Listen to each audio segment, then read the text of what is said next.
Out of the many things that I have been able to see and experience in my career, this has to really be at the top of the list. Now, I have Matt Farrer with me today with the Missouri Institute of Natural Science. I'm honored, I'm privileged to be where I am right now. And, you know, all around us and in back of us, you're getting a look at something I'm going to bet you've never seen. I'm just going to bet. Tell folks where we are right now, man. Well, first off, Tom, it's great to finally get you in here. I know every time we ever did an interview for years and years now, I said, Tom, we got to get you in the cave, and this is great because we finally got you in. So I'm glad the cave. Glad you're getting to see it finally. Me too. We just need to smoke a cigar in the museum one of these days. So sweet. Okay. Yeah, and talk about the cave. But yeah, right now we are in River Bluff Cave. We are 80 feet below the surface of the Earth, in the oldest fossil cave site in North America. North America. Okay.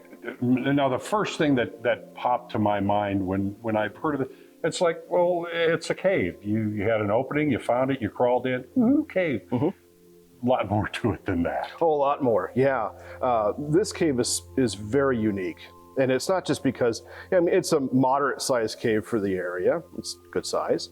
It's a beautiful cave. You can see the formations behind us. And because we have such limited traffic through the cave, these formations can stay as pristine as possible. So we don't have the algae growth on it and the dust and the shed hair and skin cells and the dust, like a lot of other caves that are heavily toured will.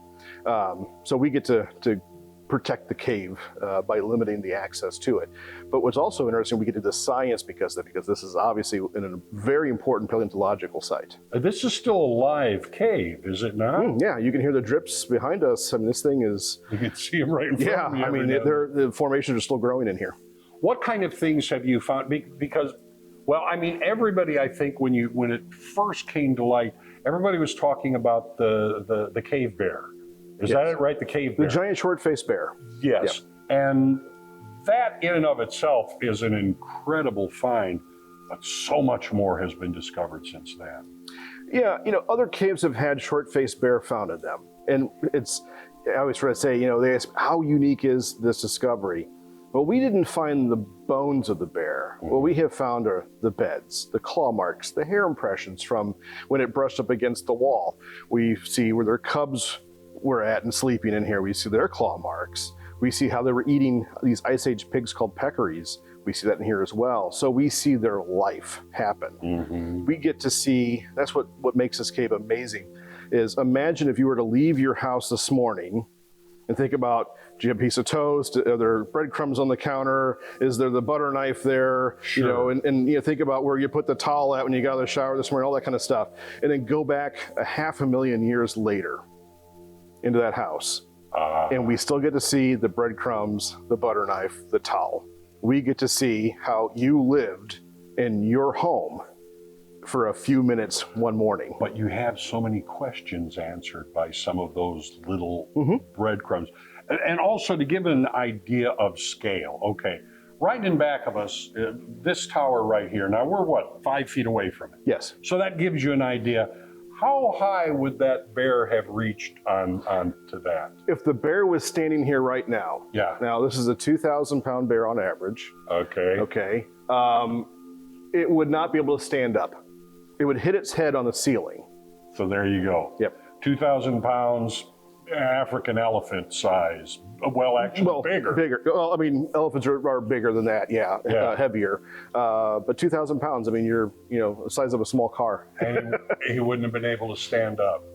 Yeah. So it was here, it's, of course, it's 6.5 feet tall at the shoulder, 10 feet in length, and then it had these long legs, so when it stands up, I mean, it's going to hit its head on the ceiling, and this is a 22-foot ceiling right here. There was another mystery. I mean, you had a question, you found an answer, I guess, in 2 different areas of the cave.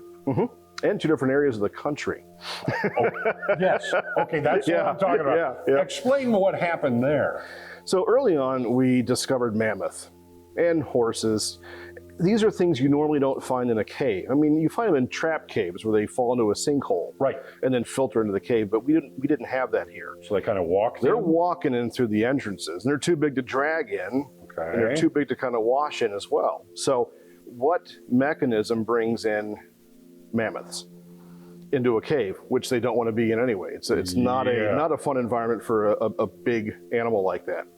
So we thought about this, and it took about 10 years for us to answer this.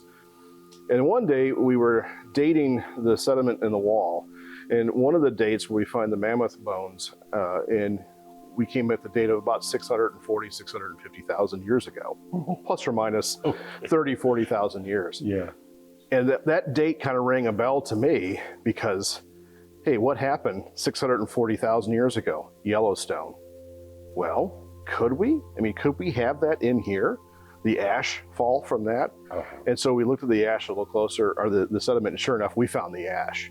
The ash is chemically and morphologically, the shape of it is unique per volcano, per eruptive event.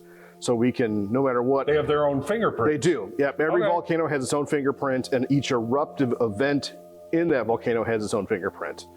So we have some of Yellowstone, the big event there, here in Missouri. Yeah. And how did that bring mammoth and... So imagine you're eating grass and you've got 2 feet of ash on top of the very thing you're trying to get to, water and grass. And as you breathe in the ash is not fun. It's microscopic glass shards. And you're breathing those in, they're cutting your lungs up. You are suffocating. With every breath you take, you're ingesting more glass into your lungs. They had air here. They had air. It was a chance for them to get fresh air. They could get out of the ash. And they could get some drinking water in here too, because water would have been flowing out of the cave. Yeah. This is all incredible in the thing. And I'm sure, you know, we're just kind of touching the surface on all the things you learn and are yet to discover here.